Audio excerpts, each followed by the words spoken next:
Before I joined First Group, I was an electrician. I'd been in the industry for approaching about 20 years and I'd slowly worked my way up, and before I came to East Coast I was actually the electrical maintenance manager at Durham University, so I was in charge of a team of electricians. It is a very different role. In some ways it has some comparisons because it's a very safety critical role and it requires a lot of concentration, which is very, very similar in a lot of ways to the electrical trade. So I could see a lot of things in there that would be very similar to this role.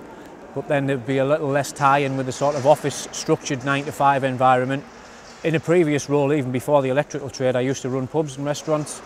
And I quite liked the sort of getting more into shift work than rather the structured Monday to Friday.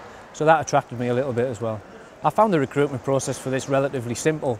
I was lucky in a way because I've applied for other train operating companies previously. So I'd already done the psychometric testing because that goes on record and it gets kept. So I was lucky enough to be able to skip that part of this particular recruitment process. And when I had the interviews with Sharon and Steve Pugh and others, they were very, very nice people, and I found it pretty easy, to be honest. It went really, really well. I was happy with how it went. The training so far has gone really, really well. It's very, very interesting. We've just come to the end of our third week today. Yesterday we did our first PTS assessment, which is personal trackside safety. Passed that okay. And then yesterday afternoon we got a chance to go out and actually get on a real train, an 802, which is very similar to the 803s that we're going to be driving, and actually sat in the cab and had a look at it in sort of a real world scenario, which was very, very interesting. I enjoyed it. I think the thing I'm looking forward to most, like anyone else, is actually getting behind the controls of a train.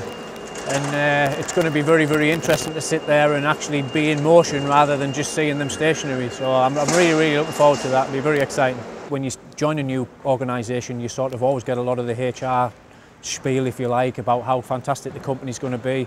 And a lot of the times, once that first introductory week's done and dusted, that kind of ebbs away. But at the moment, it seems like it's actually going to be sustained, which is very promising looking to the future. So yeah, they've been great so far. I would definitely suggest anybody thinking of joining First to definitely come along and give this a try, because I mean, especially being here today, it's a fantastic experience being able to see things like this behind the scenes, which are things that the general public don't ordinarily get access to. So it's an absolute honour to be here. It's been part of it. It's an exciting process, and I'm excited for the future.